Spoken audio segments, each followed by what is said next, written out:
سورۃ مائدہ آیت نمبر 111. وَإِذْ أَوْحَيْتُ إِلَى الْحَوَارِيِّينَ أَنْ آمِنُوا بِي وَبِرَسُولِي قَالُوا آمَنَّا وَاشْهَدْ بِأَنَّنَا مُسْلِمُونَ. اور جب میں نے حواریوں کی طرف وحی کی کہ مجھ پر اور میرے رسول پر ایمان لاؤ تو انہوں نے کہا ہم ایمان لائے اور گواہ ہے کہ بے شک ہم ہی فرما بردار ہیں. پیچھے ہم حضرت عیسیٰ علیہ السلام کے بارے میں احسانات پڑھ رہے تھے جو اللہ تبارک و تعالیٰ نے حضرت عیسیٰ پر کیے تھے. تو یہاں ایک مزید احسان کا ذکر کیا جا رہا ہے کہ ہم نے حضرت عیسیٰ پر یہ بھی احسان کیا تھا کہ حواریوں کو ان کے اصحاب اور انصار بنا دیا تھا. جیسے نبی کریم صلی اللہ علیہ وسلم کے پاس بھی ساتھی تھے جنہیں انصاری اور مہاجر کہا جاتا تھا. تو ایسے ہی حضرت عیسیٰ پر ایمان لانے والے اصحاب جو تھے ان کے بارے میں کیا کہا جا رہا ہے کہ وہ حواری یعنی انہیں حواریوں کو حضرت عیسیٰ کا ساتھی بنا دیا تھا. یہاں سے پتہ چلتا ہے کہ حضرت عیسیٰ پر ایمان لانے والے لوگ بھی تھے اور جو ایمان لانے والے تھے تو حضرت عیسیٰ کو اللہ کا پیغمبر ہی سمجھتے تھے، نہ وہ معبود سمجھتے تھے نہ وہ بیٹا سمجھتے تھے. وہ یہی سمجھتے تھے کہ حضرت عیسیٰ اللہ کے نبی ہیں. یعنی ایمان لانے کی نشانی کیا ہے؟ ایمان لانے کی نشانی یہی ہے کہ وہ حضرت عیسیٰ کو اللہ کا پیغمبر سمجھتے تھے. اوحیتو سے مراد یہاں الہام، وحی، القاء، یعنی اللہ نے ان کو القاء کی تھی یہ بات یا الہام کی تھی. یعنی وحی سے مراد یہ نہیں تھا کہ حضرت جبرائیل علیہ السلام لے کر آئے تھے، بلکہ مسئلہ یہاں پہ کیا بتایا جا رہا ہے کہ ان آیات میں وحی کا لفظ الہام کے معنی میں استعمال ہوا ہے کہ اللہ نے ان کو الہام دیا، القاء کیا، ان کے دل میں یہ بات ڈالی کہ تمہارے لیے تمہارے حواری کو، اصحاب کو ان کو بنا دیا، انصاری بنا دیا، یعنی تمہارے مددگار. انصار کا مطلب ہوتا ہے ویسے مددگار. اس قول الحواریون یا عیسی ابن مریم، اور جب حواریوں نے کہا اے عیسی ابن مریم هل يستطيع ربك ان ينزل علينا مائدة من السماء، کیا تیرا رب کر سکتا ہے کہ ہم پر آسمان سے ایک دسترخوان اتارے؟ قال اتقوا الله ان كنتم مؤمنين، اس نے کہا اللہ سے ڈرو اگر تم مومن ہو. یہاں پر پتہ چل رہا ہے کہ انہوں نے بطور معجزہ اللہ رب العزت سے یہ مانگا تھا کہ اے اللہ کے نبی حضرت عیسیٰ علیہ السلام، کیا آپ کا رب یہ کر دکھا سکتا ہے کہ وہ ہمارے لیے ایک آسمان سے دسترخوان اتارے، کھانے کے طور پر ساری کھانے کی چیزیں ہوں جسے ہم مائدہ یعنی دسترخوان کا نام دیں گے، اور جس دن وہ کھانا اترے گا وہ دن ہمارے لیے عید کا دن ہو جائے گا، خوشی کا دن ہو جائے گا اور اس دن ہم جشن منائیں گے.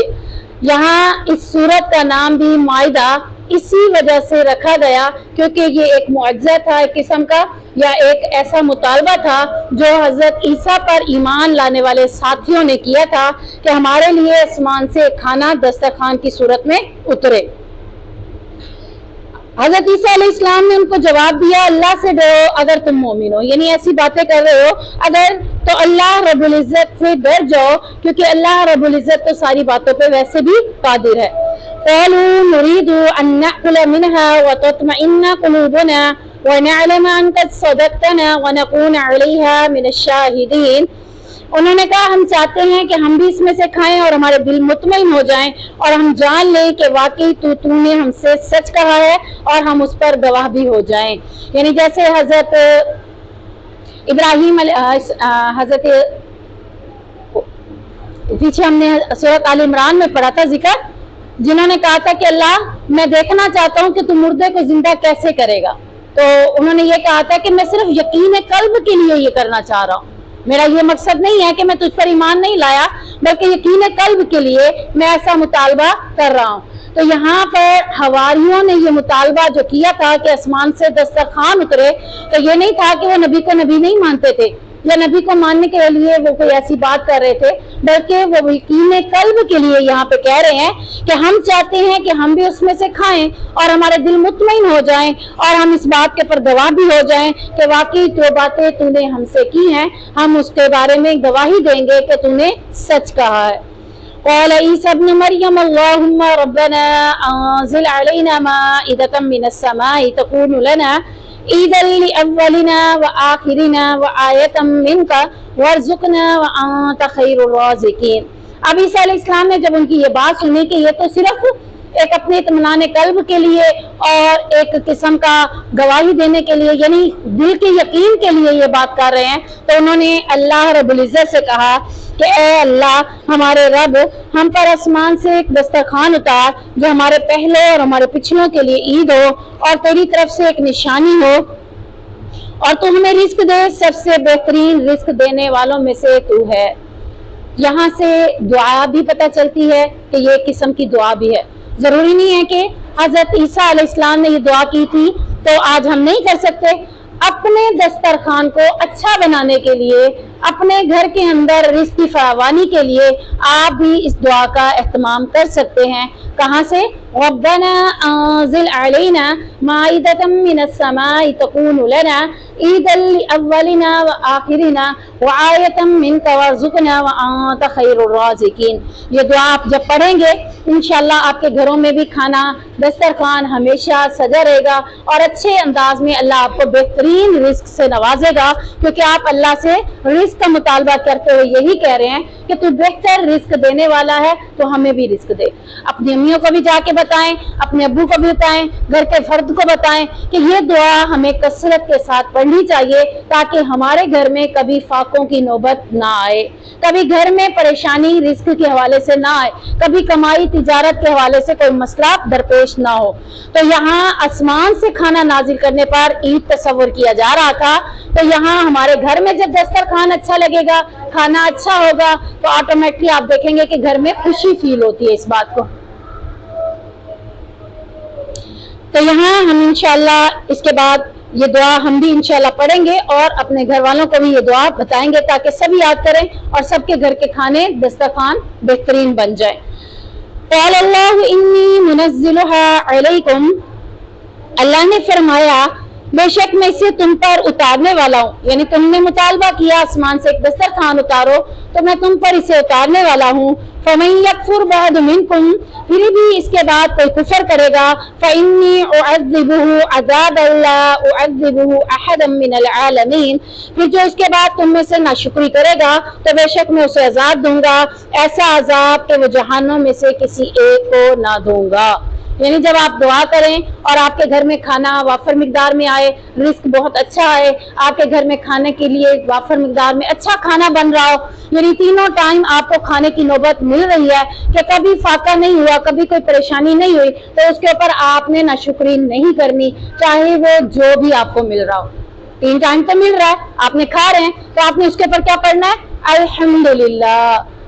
اور جو دعا ہے اس کا بھی اہتمام کریں گے، الحمدللہ الذی اطعم وسقى وسوغه وجعل له مخرجا، تو یہ دعا بھی پڑھ سکتے ہیں، ایک اور دعا ہے وہ بھی پڑھ سکتے ہیں، الحمدللہ بھی پڑھنا شروع کر دیں تو انشاءاللہ یہاں سے کیا ہوگی؟ ناشکری نہیں ہوگی۔ اور اگر آپ نے کہا فلاں کے گھر میں تو یہ کھایا جاتا ہے، میرے گھر میں تو صرف یہی ہے، تو اللہ کہتا ہے یہ بندہ کیا کر رہا ہے، جس کو میں دے بھی رہا ہوں پھر بھی وہ کیا کر رہا ہے؟ ناشکری کر رہا ہے۔ تو ناشکری کرنے پر اللہ کہتا ہے میں عذاب دوں گا، اور ایسا عذاب دوں گا جو جہنم میں سے کسی ایک کو بھی نہ دیا ہوگا۔ اور آپ دیکھیں کہ اللہ نے ایک حکم دیا ہے، وہ کیا؟ کہ جب تمہیں بہتر دسترخوان دوں تو تم نے اس کی ناشکری نہیں کرنی۔ آپ دیکھیں کہ آپ کے گھر میں دسترخوان لگتا ہے تو وہ بہتر کون دے رہا ہے؟ اللہ ہی دے رہا ہے۔ اللہ رب العزت آسمان سے رزق کے دروازے کھول رہا ہے آپ کے لیے، اور اگر آپ نے اس کے اوپر بھی ناشکری کی کہ میرے گھر تو کچھ بھی نہیں ہے، میں تو یوں ہوں، میں تو ایسے ہوں، میں تو کھاتی نہیں ہوں، میرے گھر میں بڑی پریشانی ہے، اکثر عورتیں ہی ناشکری کرتی ہیں، جس کی وجہ سے اللہ کے نبی صلی اللہ علیہ وسلم نے فرمایا تھا کہ میں نے تمہیں جہنم میں کثرت کے ساتھ دیکھا ہے، اس کی وجہ یہی بتائی تھی کہ تم ناشکری بہت زیادہ کرتی ہو۔ امی یہ کیا پکا دیا آپ نے؟ یہ کھانے کا ہے، یہ کیا ہو گیا؟ اب ناشکری ہو گئی نا۔ آپ نے جو چیز بھی بنی ہوئی تھی آپ کو پسند ہے کھا لیں، نہیں پسند تو چپ کر کے سائڈ پہ ہو جائیں، اگلے ٹائم کھانا کھا لیں۔ صحابہ اللہ کے نبی اور امہات المومنین کا کردار دیکھے تو کئی دن تک وہ کھانا نہیں کھاتے تھے، کھجور اور پانی پہ گزارا کر لیتے تھے۔ آپ کو ایک ٹائم اچھا نہیں ملا تو اگلے ٹائم آپ کی پسند کا آ جائے گا، تو لیکن اگر آپ نے اس کے اوپر ناشکری کی تو اللہ رب العزت کہہ رہے ایک چھوٹا سا کام کہ کھانے پر ناشکری کرنے والے کے لیے میں ایسا عذاب اسے دوں گا جو کسی کو بھی دنیا میں نہیں دیا ہوگا۔ یہ اللہ کے عذاب آپ دیکھ رہے ہیں آج کل کتنا پاکستان کے اندر بہت زیادہ معاملات خراب ہیں،